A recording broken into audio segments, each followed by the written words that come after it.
Even though it's been so many years in school, I'm still kind of expecting like the summer, all my responsibilities gone. But like, no, I still have to go to work. Still continues. I still take care of the kids.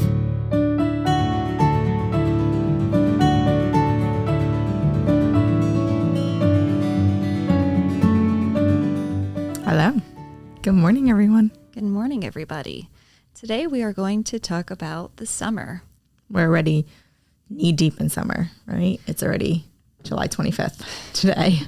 Every summer I feel like it just passes by way too fast, and then I look at the calendar and I'm like, how did we have the 4 weeks already? Where did it go? And everyone is already bringing out their fall clothing and shopping for fall clothing, and so by the time it comes, it's already gone. It's like we look forward so much to it, and then before you know it, it just flies by. Yeah, by the time this also podcasts, probably in a few weeks, it's going to be closer to the end of summer also. Right. So why don't we jump right in of what is summer mode? Like what does summer feel like for you? Summer for me feels like sun. That's the word that comes to my mind when I think of summer. Yeah. What about for you? If you had to put summer in one word? I think when I was younger, like I used to feel like summer was sunny and warm, and for some reason it rains a lot in the summer. So it's dark. And so then I start thinking maybe spring and fall are clear, whereas summer is just not. Because it's like what I imagine summer to be versus what it is. Like there is a lot of like rain and heavy rain and thunder and lightning. And so there are those sunny days, sometimes even like brutally hot heat waves like we've had. Currently. But I think like, summer mode, besides for the weather, because not everybody lives in New York, summer mode to me is just like working a bit less, like wanting to just like get out, be more social. There's more things going on. People are just in happier moods. Like there's just like a relaxed atmosphere rather than like the busy of the year time. Right. The summer is meant to like relax and enjoy family more.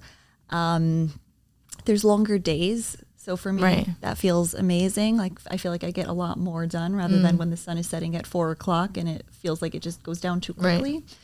So that for me are the memories or the associations that I have with summer.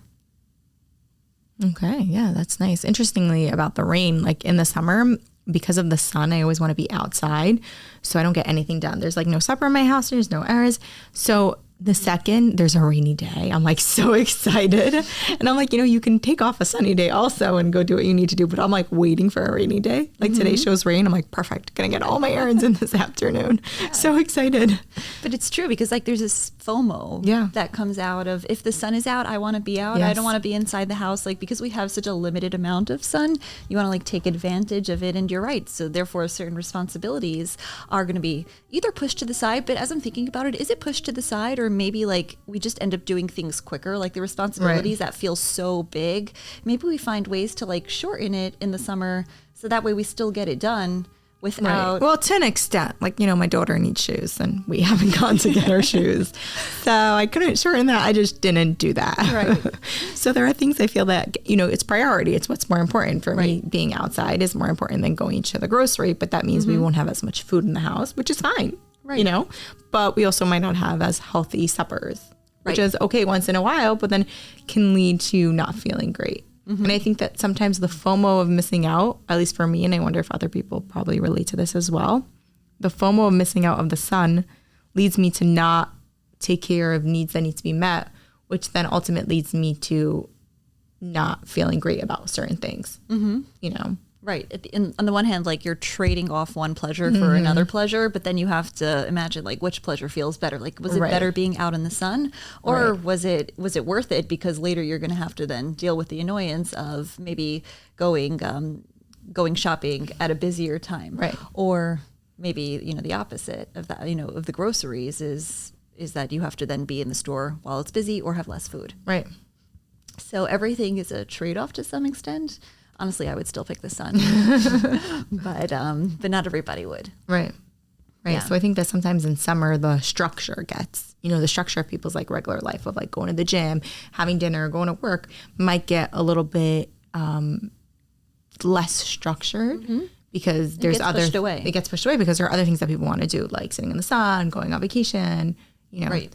But I, like for me, when I go on vacation, we're settling on certain things, right? So if I want to be in a nicer hotel or go to a nicer place and there's not necessarily kosher food, I know that we might be eating, packaged goods that don't need refrigeration, and we might settle on that because it's better to be in this hotel in the sun rather than going to a place that has a kosher like hot meals because we want to see this new adventurous place. Right. And so it's not. I think like sometimes, at least for me in the summer, if I'm not making a certain supper, I'm working harder at it. It's because I value it more. And so therefore, like when I'm eating the other foods, it doesn't feel as bad because I've made a decision in my mind of it's better to have this experience over the other. And I think like, back to our conversations about mindfulness, like if we're mindful about like, I am making a choice now. So therefore like it feels okay. Right. Like, let's say when somebody goes camping, you could think like, why would you want to sit in the heat in a tent, like, in disgusting weather? But sometimes like when you make that mindset of I'm going into something and it's worthwhile to have an experience, or it's worthwhile because I want that choice, that also makes it a bit easier. Right. So that like comes up for me. Right. But I think that the thing about FOMO is that it's not necessarily something that someone wants to do, but it's this pressure from other people, from what other people are going to say, or wanting to join other people that makes you do that versus it actually being a priority to you or a value to you. Right. And that's when people can probably then not feel so good about the choices that they're making. Right.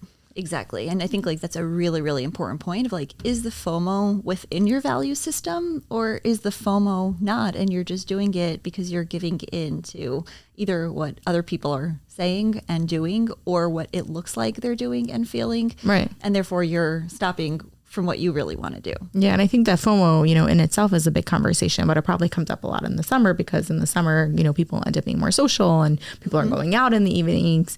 And so therefore the opportunity to miss out on events is happening more in the summer. Yes. The amount of messages and posts that I see every single day about come join this event, come join that event. Like either it's organizations that are doing fundraisers and they turn it into an exciting activity, or a concert, or just get-togethers with friends because people don't want to stay in their house. They want to go out. They want to experience things. When it's warm, you don't have to put on the coat to go outside, and you don't have to hibernate in your house. So people are more willing.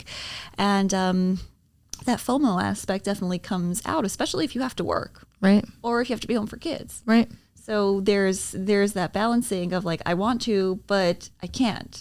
And so you're always, at least for me, sometimes I feel stuck of there's so much that I want to do. It's like going into an ice cream store and there's 50 flavors rather than just 2. Right. And I think as adults, we don't have, it's not the summer, school ends. Everything continues. And I think that's a hard concept. And even though it's been so many years in school, I'm still kind of expecting like the summer, all my responsibilities gone. But like, no, I still have to go to work. It still continues. I still take care of the kids. Nothing changes. I think even for people who like, let's say work on a school schedule, if they're a teacher or if they're a therapist that work in a school setting and they get the summers off and they can go away, they still have their home responsibilities that don't end. And so maybe they shift a little bit, they become a little bit easier, but they're still ongoing. Like it's not like we really get that pause button on life. Yeah. I think another thing that comes up in the summer, is that on the one hand, some people, they love the sun. They get the vitamin D. They love the heat. There's other people who really don't like the sun. It gives them migraines. It makes them uncomfortable. They're sweating. They're moodier because of the heat. They can't focus in the heat. Like their body just feels off. And that's something to pay attention to also, of like, it won't work for everybody. Some people really like the winter. Right. And it is the cool. That's when they come out of their shell and they feel better then. So pick up like how some people might be moodier in the heat. And I think also like, within that, like we should know our summertime triggers. So I think that one of the things that happens in the summer a lot also is that a lot of people end up going on vacation. So again, back to the FOMO, you might see other people's like posts or WhatsApp statuses and seeing that other people are going on vacation. Yeah. During the year also is how many people are like going on vacation, January time or during the winter. Exactly. And then that's a risk for comparison. Right. It happens so often, the comparisons, the jealousy of look what they could afford, look what they're doing, or that looks so fun. Or even if you are on vacation and they're on vacation, their pictures look better than mine. Right. They must be having a better time. Like their kids are happier, or they look like they got a nicer tan, or their food looks better, or that looks more adventurous. So there is that FOMO, but there's also like that competition of who's doing what. And then sometimes like that makes us feel bad about what we're doing. Even if like we didn't have that like visual, like we wouldn't necessarily feel bad. But the second that we start seeing it, all of a sudden we start to like feel those elements of like mine is not so good anymore, like in comparison to it. Yeah. And I think that people also have these like expectations of what they're going to get out of a vacation or what they're going to get out of the summer. And sometimes when those expectations aren't met, you're kind of left with this like not great feeling. So I think it's important to kind of set the expectations of what you're going to get out of the vacation, what you're going to get out of the summer. Like, what are some of your summer goals? Yeah. You know, and sometimes we don't have the time, we don't have like the energy space to really plan that out. So we kind of just go into summer, and then before you know it, it's August and you're like, wait, half the summer's done. I didn't get to do anything. Well, first you need to take a minute and sit down and realistically within your life where you're at right now, what are goals that you can achieve? Mm-hmm. Is it, you know, taking a week off of work and going somewhere? Or is it just taking an hour off of work and going to a park? Right. And sometimes taking off an hour gives you that rejuvenation that you need. You don't have to go across the country in order to get it. Like sometimes we think like the farther, the better, the more exotic, the better. And not necessarily. Sometimes like all we need to do is drive 2 hours and sit at a beach, and that'll refresh you for the day. Most definitely. So I think that something important is to kind of like for yourself, sit down and take some time to think about like what's important for me this summer. Mm-hmm. And also what will fulfill me? Like what will give me that sense of rejuvenation that I need? Because it might not be possible for me to get a whole vacation in. So then what is something smaller that I can do which would give me the same feeling, which is possible to get.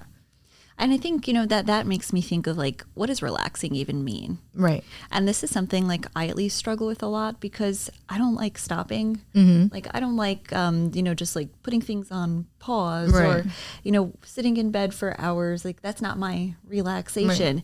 And I think everyone has their own definitions of like what relaxing means to them. And we have like these associations though of like relaxing means doing nothing. Right.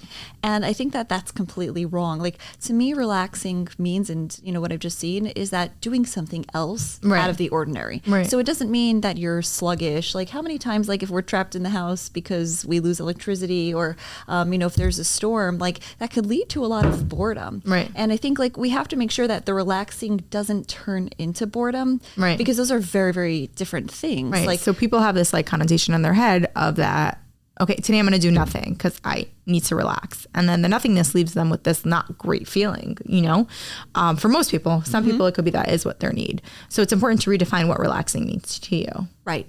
And what type of relaxation do you need? Right. You know, sometimes like when you say I need a relaxation, like does that mean that like you need to relax from people? Right. That you've been too social and you need to say like I need some alone time? Right. Or does the relax mean that you've been too isolated at work and you need to relax with friends? Right. Or sometimes it might be a spiritual relaxation of, you know, I need to go and maybe I need a trip to Israel, or maybe I need some form of a spiritual trip to uplift me and to reconnect me to that. Or maybe I need to spend a whole day just reading Torah sources or learning something with a friend, or maybe I need to watch a shiur, right? So that would be a very different type of spiritual relaxation, right? A spiritual vacation to get to a certain goal. Like I think also sometimes for people, like they just need to change the scenery, right? They're doing their routine and routine is great, but sometimes you just need a break from that routine of you want to wake up in a different room, right? You want to wake up and see a different tree or see a different store or get breakfast somewhere else.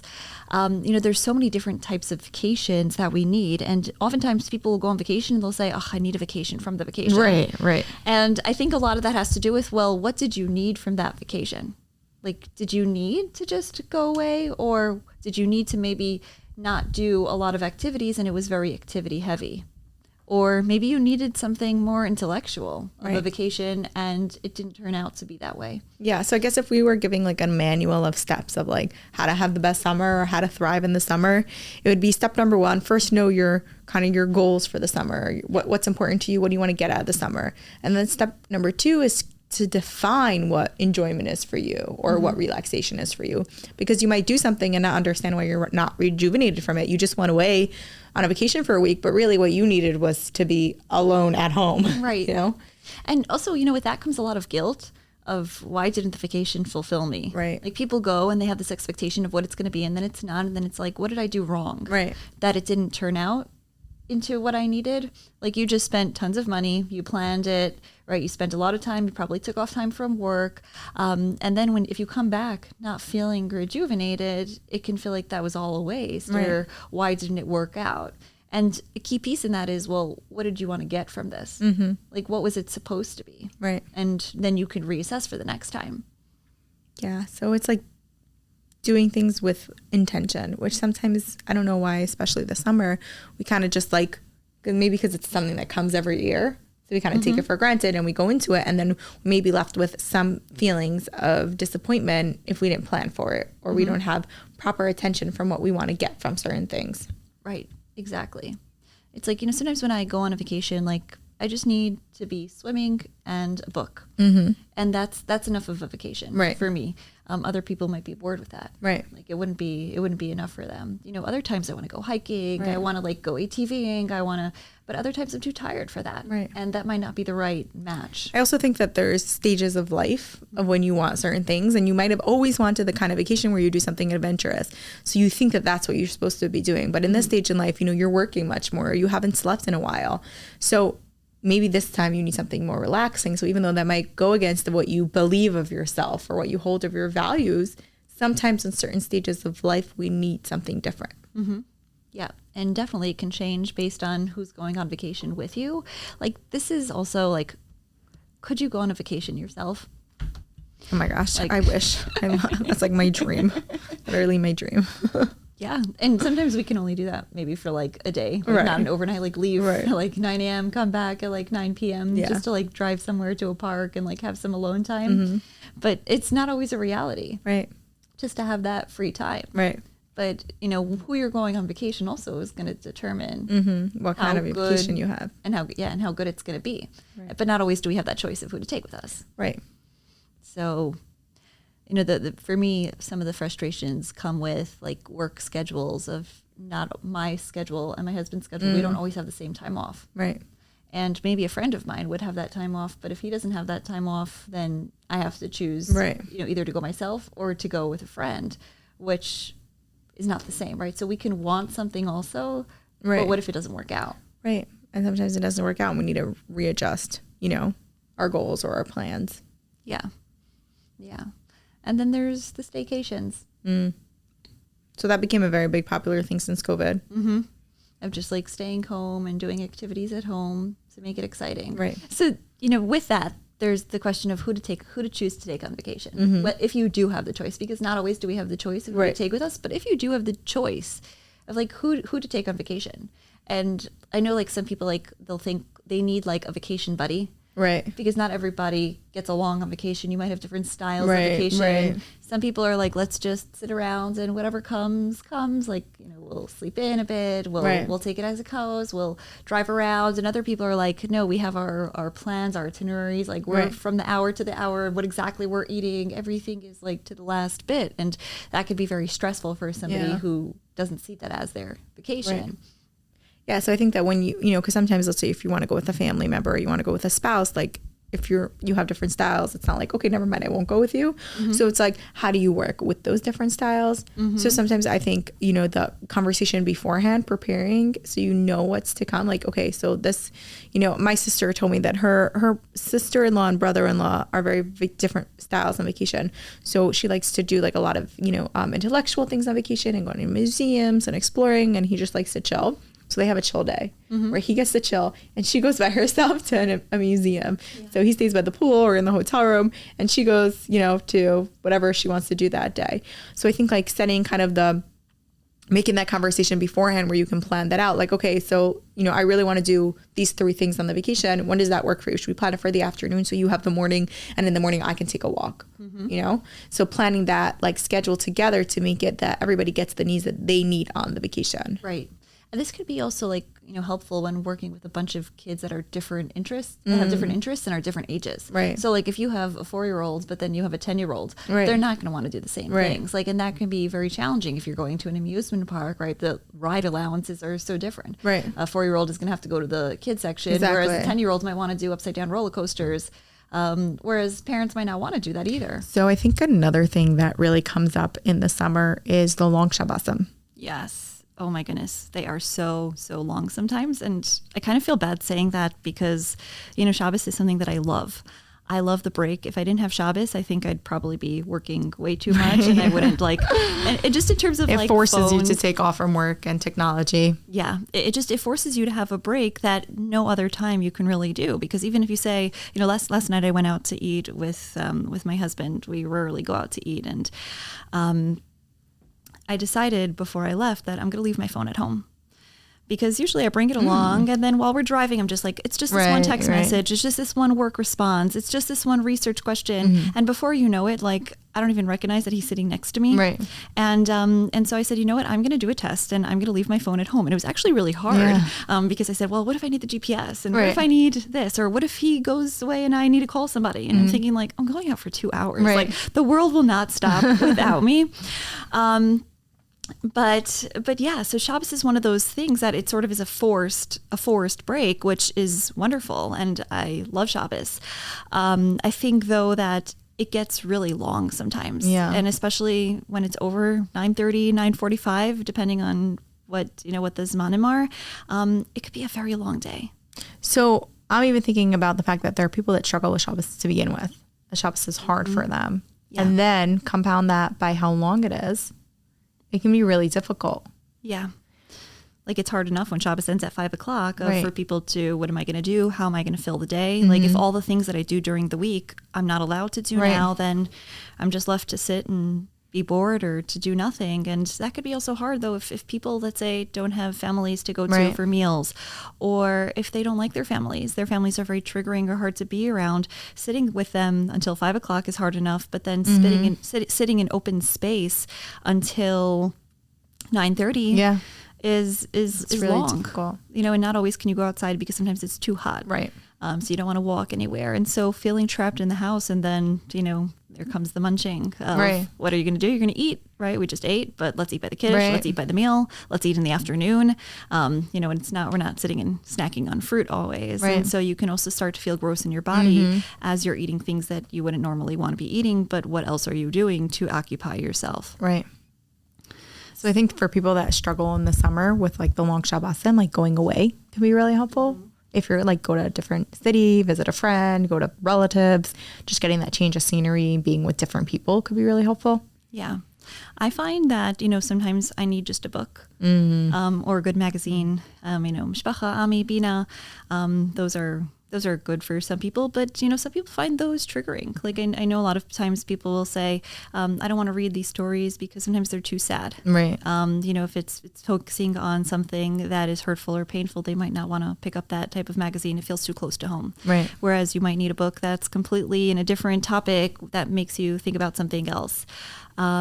So for me, I love reading, but not always can I sit and read. Sometimes there's too much noise around. Sometimes I'm just not focused. I did a lot of reading the whole week and I don't want to read anymore. But Friday afternoon is sometimes a great time to go to the library and to just like pick up a stack of books or to go on Amazon and order a book. There's lots of like recommendations online of like what's the new trending book or get something from a friend. But besides for books, like I think also like having people around that you want and that you like and that you appreciate, that could also help break up the day. I think like making play dates, let's say with your kids, so that way you can also have the play date with the mom, or inviting guests over for a meal. Like sometimes I want to do that, but then I don't actually have time to prepare the meal. So me and my friends, we do a lot of like split meals. Like you just bring the challah and I'll bring the salad. Like we actually need so much food. So that way the like burden of like having to prepare and the mess is taken away. And like in the summer, we'll take a table outside sometimes and just sit outside and eat the meal. So there's no mess, there's no cleanup, there's no food, but we have the company and the kids are playing. Yeah. So that's also like something that then makes it more exciting along Shabbos. Right. And really, people add a lot, sometimes also with those people, the more people you have, if you want to play a game, I'm not huge into games. Like I always wanted to be more into it, but sometimes I don't have the focus or the patience to sit with certain games. Like a Monopoly game on Shabbos, do not invite me into that because I'll give you all the money. Like I don't want to sit at a game for 10 hours, but there's some people who love games and that's fun for them. Yeah. But, a game like, let's say Bananagram is a little bit smaller or shorter, shorter. A game like Codenames, right? That's something that can be also fun. It's interactive. Apples to Apples, those types of games can be very, very exciting. The more people you have, also, like, it's not about the game anymore. The people make it fun. Doing something. Yeah, and that's what I noticed is that it's not about what you're doing. It's oftentimes who you're with. Right. And so that's a big part of it. For Long Shabbosim is who are you having over, who are you being around, like who are you eating at, who are you inviting over to eat, and also like break the day up into things. Like don't just sit at home. Right. Find ways of getting out, whether that means going to shul. Go to shul, that takes some time. It's nice. You meet people there, you're davening. But then after shul, you might want to sit around, right? If people are schmoozing or if there's a kiddush. After that, you don't have to necessarily go straight home. Take a walk. Right. Visit somebody, stop at somebody's house when Shabbos is shorter. After that, like once you have your meal, some people want to go to sleep. I don't know, do you sleep Shabbos afternoon? Sometimes. Just like depends what's how I'm feeling, if I'm tired or not, basically. So yeah, people love their Shabbos afternoon nap, and other people feel like, if they take their Shabbos afternoon nap and they wake up, they're like left with a gross feeling. Oh my gosh. So people don't like it. You don't sleep. No. I get that feeling when I wake up that it's like, is it even worth it? And, right. And then you have also like you're up the whole night because you slept. Exactly. So like some people, there's pros and cons of taking a nap, but I always like to explore with people, like when people are really struggling with Shabbos, like if there's something deeper that's going on, because like you're like, oh, it's really important with the people that you're surrounding with. So I'm thinking about the people that might not love their neighborhood that they live in, or might not love, their family situation that they're currently in. That might cause a Shabbos day to be even harder. Yes. So it might need a little bit more exploring than, the easy kind of quick fixes of what to do when Shabbos is a little long, which I would love to take a book and have some friends. Those are great ideas, but there has to be like more of like a inner peace to be able to even get there. And I think that a lot of people who struggle with the long Shabbosim are struggling with the inner peace. So then they're taking away all the distractions, they're taking away all the technology, the TV, and suddenly they're left with themselves. Yeah. And I think that when people are really, like if you're randomly struggling with the Shabbos where your friends aren't home, or, the kids are being difficult, like that's normal, and that would be a time when you want to take a walk, meet up with a friend, invite a friend, get a book. But when this is like a consistent problem, and Shabbos is just something that is dreadful, especially in the summer when it's longer, then that needs more inner work, I think.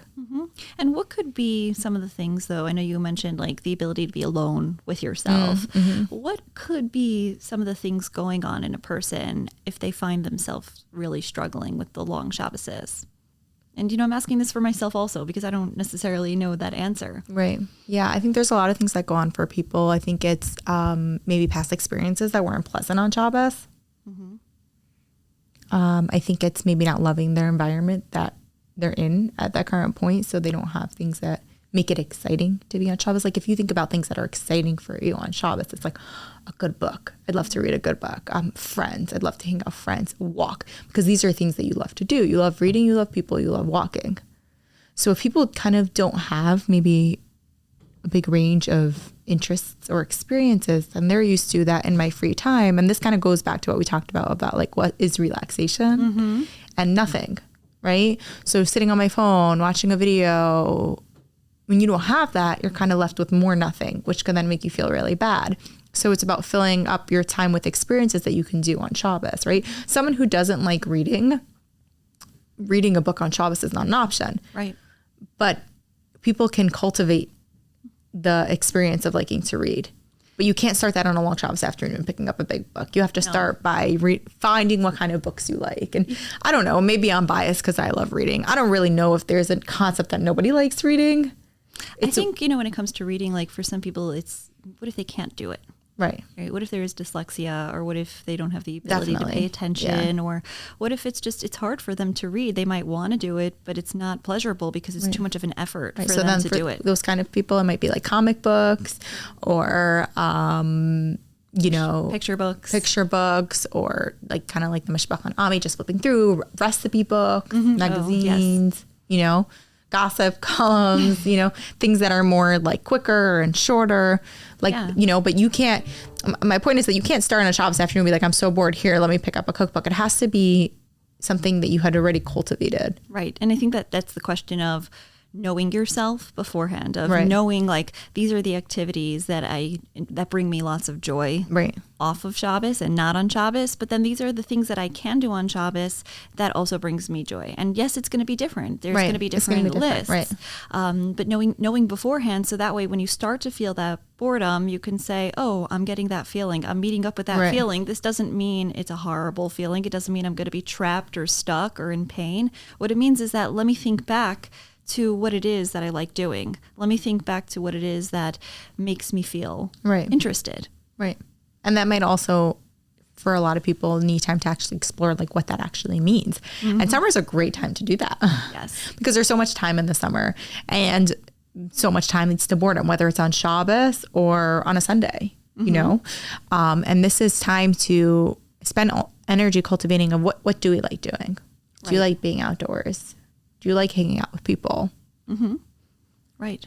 Yeah. And, you know, as you continue to answer those questions, I think probably it can help more with the boredom. And over time, it's going to change. Like what you like doing on Shabbos as a kid is probably going to be different as an adult. And Right. every single year that the summer comes around, I always say like, I don't remember it being this long. And Right. I always say the same, I know. the same Does it thing. always Like, end at does it 9:15? always end this late? Like, is it always like so long?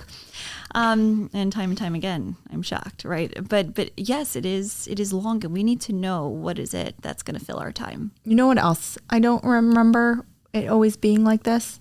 I don't remember the heat exhausting me so much. Is this and I'm trying so hard to remember, is this a new thing that's happening this summer or is this every summer? Now I know people are saying this is, you know, really bad heat wave, but I think we always have heat waves and it's always really hot. I am so exhausted by the heat. I'm like so curious, am I like this every summer or am I just getting older? Yeah. Well, it could be both. Right. It could be both. But I think that people forget that the summer heat exhausts us, which makes us like grumpy and moody and irritable. And like you think summer, you think light, you think happy, you think fun. Right. And meanwhile, I'm like, you know, yelling at everybody because I'm just wiped out from the heat. Right. And this is also like, I think our memory works in a certain way where it picks and chooses what to remember and what not. Right. And, you know, what we were saying earlier about like, I remember the summers to be so sunny and warm Right. and And you were pleasant. saying And with I'm the like, rain. it rains all the time. Right. And so like, that's a pretty cool, like, you know, what's getting cut out and what's really Right, sticking what's staying in our memories. And, you know, just as a side point, totally not related to Shabbos, like, in therapy or in experiences, like what we remember is not necessarily what happened, but we remember how we felt. Right. And that's what sticks with us is, you know, what were the details? I don't really know, but people will say like, I felt embarrassed or I felt amazing. I felt great. Like when we try to unpack like the details, they're not always as relevant because it's the emotional experience that sticks.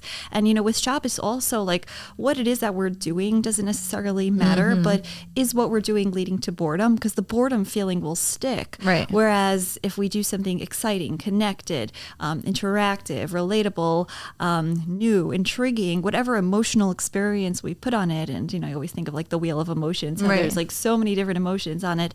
That's what's going to last with us. And that's what we're going to say, like Shabbos is fun or Shabbos is exciting. Or I know certain families, like, you know, they make it like special where they have certain foods or certain like memories connected to that food item or to that smell or to that specific song that's being sung or to that specific item that comes into the house. Like that connects an emotional experience and an emotional word to it. And that's what lasts, not the actual thing.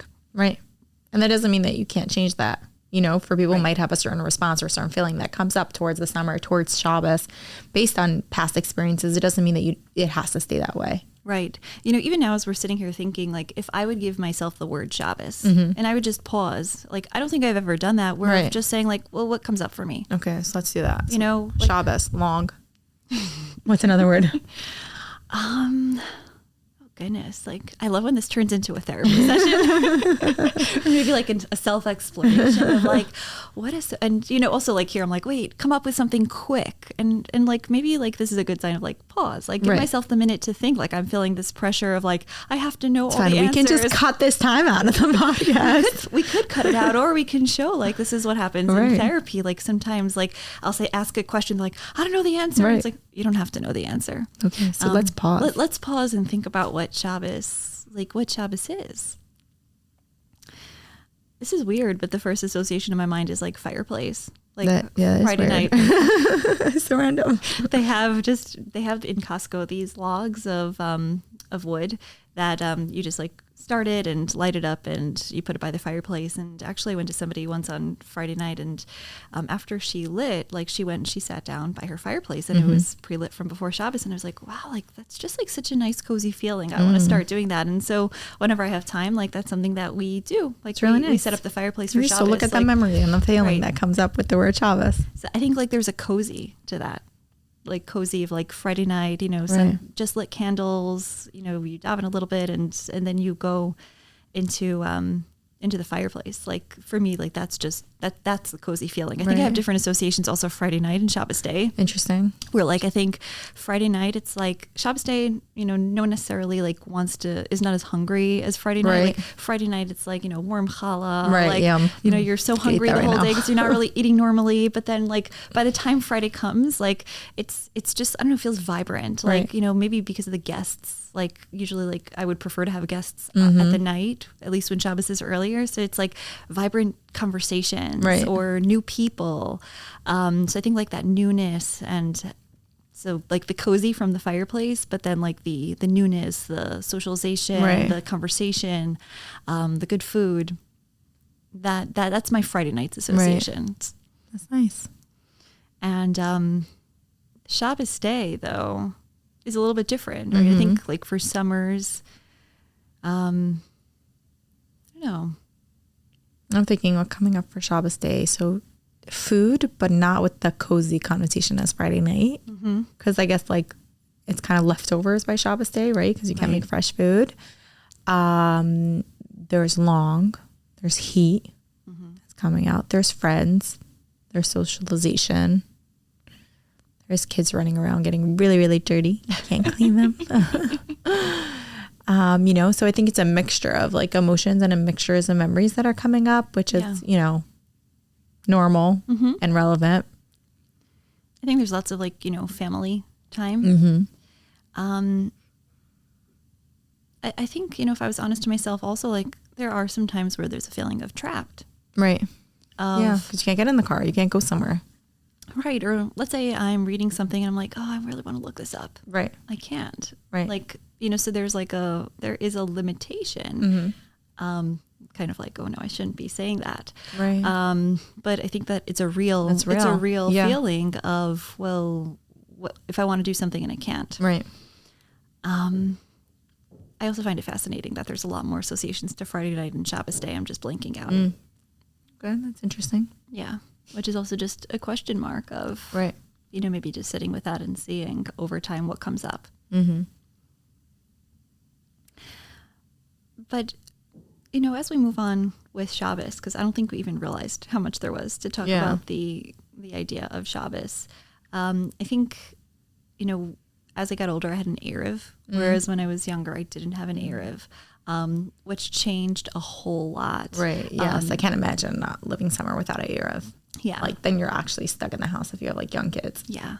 Or you want to carry something. And, especially with little kids, like you can't in the really summer. Well, I guess guests. that's why everybody in Brooklyn goes up to the, not everyone. A lot of people in Brooklyn will go up to the Catskills in the summer because being home for a long Shabbos in the heat without being able to carry is really difficult. Right. And so if you don't have children who walk, like if they're baby stages where they're crawling still, you can't bring them in a carriage. Right. And even if they do walk, what if they walk 10 blocks and then they throw a tantrum? Right. Yeah. Or it's not. They walk 10 blocks and then, I don't know if you've ever done this where like you have to like pass and then, you walk a little bit more and then you pass and pass. I can't remember the last time I was in summer without an Arab with kids on Shabbos. Like, that's not something that I'm doing in my life. That's not on my agenda plan. Just as a funny story, I was one time away for one of these long Shabbosim. I was staying, it was vacation time, and we were in a hotel, and the hotel had water bottles and water with cups everywhere. And so I took some water and I was drinking it, and you have to stand there. And then I look around and I don't see a garbage. And there were people who were serving the water, and I didn't want to just put it down right next to them because that's rude. But I asked him, I said, well, where's the garbage? And they said, over there. And they pointed to like a few feet across. And then I felt like, what am I going to do? Like, on the one hand, I can't leave it. I can't hand it to him because he's not offering to take my cup and saying like, sure, I'll throw it out. And you don't ask somebody, can you do this for me? It's just, it would have been rude. And so I'm sitting there brainstorming about what should I do to throw this cup out without looking completely ridiculous. And so what happened is that I refilled the water up. And then I said to my husband, oh, do you want some water? And he said, sure. And he took the cup. And then afterwards, I walked like a few inches, and then I was like, "Oh, can I take your cup? I want some water." And we did that all the way to the garbage, and That's like really funny. we were really laughing about that. And finally, we got to the garbage can and just like threw it in. I was like, I was so frustrated with this cup. But some of the funny stories that get created because of those things happen also. Yeah, it's funny. Yeah, those are our Shabbos memories. Yeah. So yeah, I think that Shabbos for a lot of people, can be difficult, whether that's like as a baseline or once in a while. Mm-hmm. There are sometimes it's okay. We sit in the discomfort of like, yeah, this is a long Shabbos and this is difficult. And, I'll take advantage of taking a nap or taking a walk and try to make the best of the day and, move on for tomorrow. But yeah, it's something that comes up, every week in the summer, every year of our lives. Mm-hmm. So it definitely is worth some attention and some, speaking about. Yeah, for sure. I don't know why this is coming up my mind, and we can decide whether to add this or not later. But Shabbos, like especially if you're in the dating stage, like Shabbos comes up a lot with, first of all, Shabbos Kala. Right. Sometimes sitting with friends in a house, like with the parents probably went to the Ofra if they're not around, and like what comes up with Shabbos Kala. Also, like walking around on Shabbos of how you look. Like, so if you live in a community, whether you're in a bungalow colony or a community where the houses are nearby each other, you might be looked at as how you're dressed. How do you appear? Like, are you fancy enough? Are you, if you're in that dating stage, people might be looking at you for shidduchim. And there's that pressure of, did my makeup last from Friday night until now? Or if you're using Shabbos makeup, like, did you put it on enough? Is it look nice enough? Right. So there can be like a lot of preoccupation with, how do I appear? How does my body look? Is it pleasing for those that are going to potentially find me a match? Yeah, I think especially for those dating, because there's a lot of eyes on people and, they know that people are looking at them. The whole concept of people looking at them and is very, is very difficult in general and even more so in the summer. But I think that concept of body image comes up a lot for everybody in the summer. Yes, it really does. The clothing, you can't hide under sweaters. There's more revealing clothing. I also find it personally harder to shop in the summer because like in the winter, you can wear any sweater, but like in the summer, everything gets like short sleeves. So it's actually harder to like find clothing. So I'm always struggling of like, I have nothing to wear in the summer. Yeah. Also, the summer clothing like are thinner. It doesn't last as long. Right. It clings to the body differently than winter clothing. Also, like in the winter, I mean, maybe I'm sometimes guilty of this, but you can wear a coat over anything. Right. And, there's a comfort in that of like, if you're wearing boots and tights and a skirt and a coat over it, like, you're good to go. Like, and the coat becomes like your outfit to a certain extent. Whereas when you're in the summer, like you really have to get more dressed. Right. So there's a lot of like body insecurities, body images that tend to come up for people in the summer more than let's say during the rest of the year. Right. And also think about, if you're going to the beach, like if you're wearing like, if you go swimming, whether it's in a private area or in a public area, like if it's in a private area and you have the ability to wear the bathing suit, like that's also going to be like body image, warning triggers of like, how does my body look? Do I feel comfortable in a bathing suit? Do I not? What type of bathing suit? Are people looking at me? Are they not looking at me? Are they commenting on it? Like that's if, the stories where people are commenting like that can make a person feel extremely insecure. Mm-hmm. Yeah. And, sometimes like with body image and bathing suits, it's not necessarily like how it looks. It's more about how you feel in it. Right. How do you feel in the bathing suit? Like, is this something that, especially if you're coming from always being dressed, right? And then here's the time when you're going swimming. Right. I also think, and especially in like our community, you'll have, one or two people who want to wear a bathing suit, whether they feel comfortable in it or not. But this is something that they want to do. But then you're always sitting at the pool with some people who are dressed. Mm-hmm. Right. So that would add on to the insecurity because I might be like, I'm feeling uncomfortable, but I want to wear my bathing suit. I want to embrace the fact that I can feel the sun everywhere right now. I'm having the luxury and I want to work on that insecurity. But the insecurity is only going to get stronger when nobody else is being vulnerable either, being body vulnerable. Yes. So I might want to be vulnerable and face my fears, but if everybody else is going to be dressed in their clothes, then I can't do that comfortably because it doesn't feel safe enough to do that.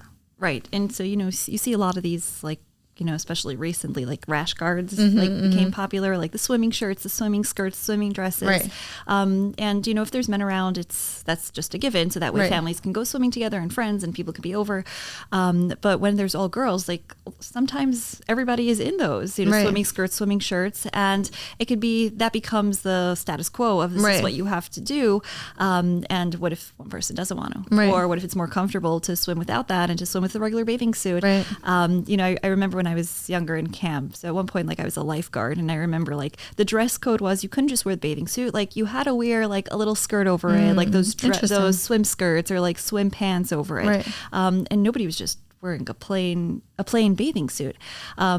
Instead, like it was always the idea of like you have to like cover yourself. And I remember like speaking to somebody and saying like, why do you wear shorts over this? I like, why do you wear a skirt? As a child, that's like a core memory. I remember I was in camp and I remember turning to this girl and I was like, why are like the older girls, like I guess the 6th graders, the 7th graders, and I was in 4th or 5th grade, I don't remember exactly.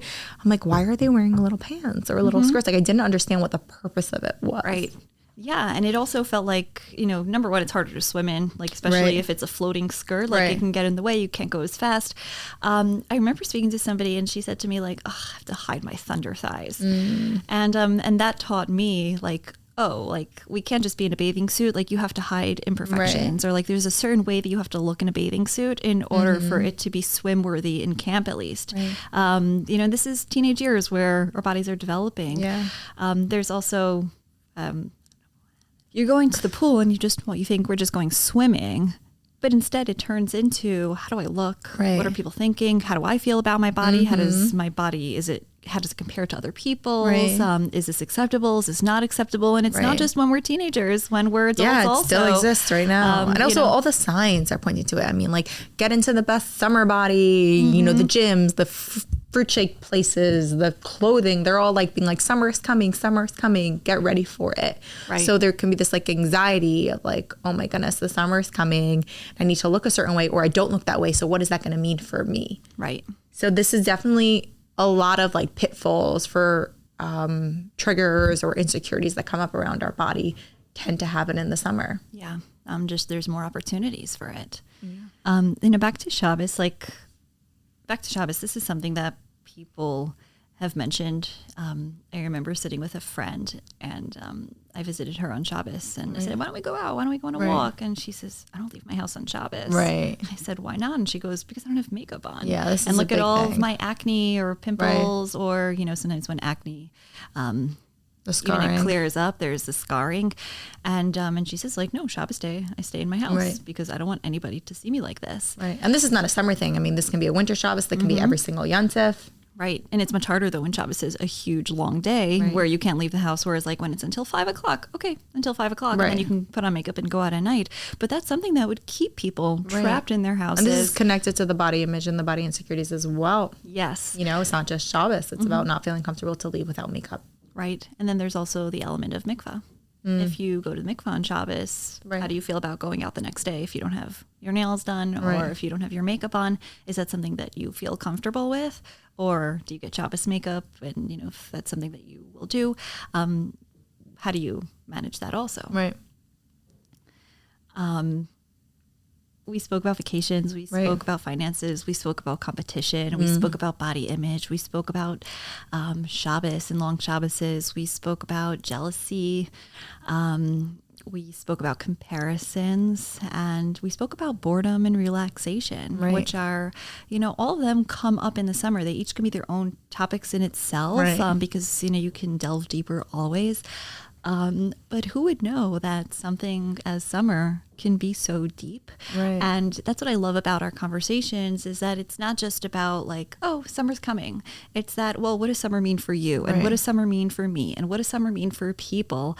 And how can we get the most out of our summer? How can we get the most and not let these barriers that we talked about get in our way from enjoying summer? I think we brought light to all the barriers that take place. There are things that people know but may not be constantly thinking about. Right. So we kind of brought to light and brought up all the issues that people have around that. But then it's up to people to not let it get in the way. You know, and we might have thrown in some tips here and there, but we didn't really discuss that so much. Right. But we talked about, you know, I'm repeating myself a little bit because I want to make this thought clearer. But we talked about barriers that get in the way of enjoying our summer. And I think we have to know the barriers first, because then we can know how can we combat that, so that way we can thrive in the summer and not sink but swim. Right. Exactly. And, you know, there's always like remove the bad and then we can do the good. And lots of times, like once you remove that barrier, you then have room to make the decisions, and awareness is always, always key. And so the more you're aware, if you don't recognize that these are little insecurities popping in the summer, then you might just be acting in certain ways based on that insecurity, and you don't even realize there's another option.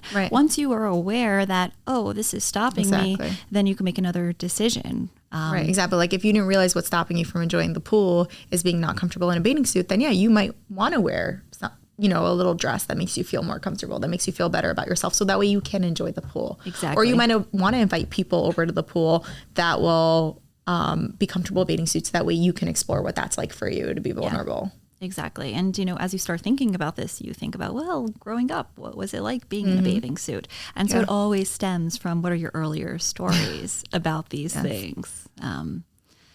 What are our earlier memories and experiences that leave us to have the feelings that come up that you talked about before, the feelings that come up, even if you don't remember the facts. And then once you kind of get that insight and that awareness and remind yourself where it's coming from, we can also change it by making new experiences and new memories. Yeah. I love that. Just, you know, reinforcing it, like of like, it's how we feel rather than what happened. It is such a crucial, you know, and especially as you're going into vacations, what is the experience that you're going to have? Are you buying a item, or are you buying an experience? Are you buying a memory? And it's not just doing it, it's doing it in a way that makes it in a fun, exciting, memorable, whichever emotion you want to attach to it, because that's going to last. Yeah. So I hope that this podcast gave everybody a certain experience and certain emotions that came up for them to help them go out and have the best summer ever. Amen.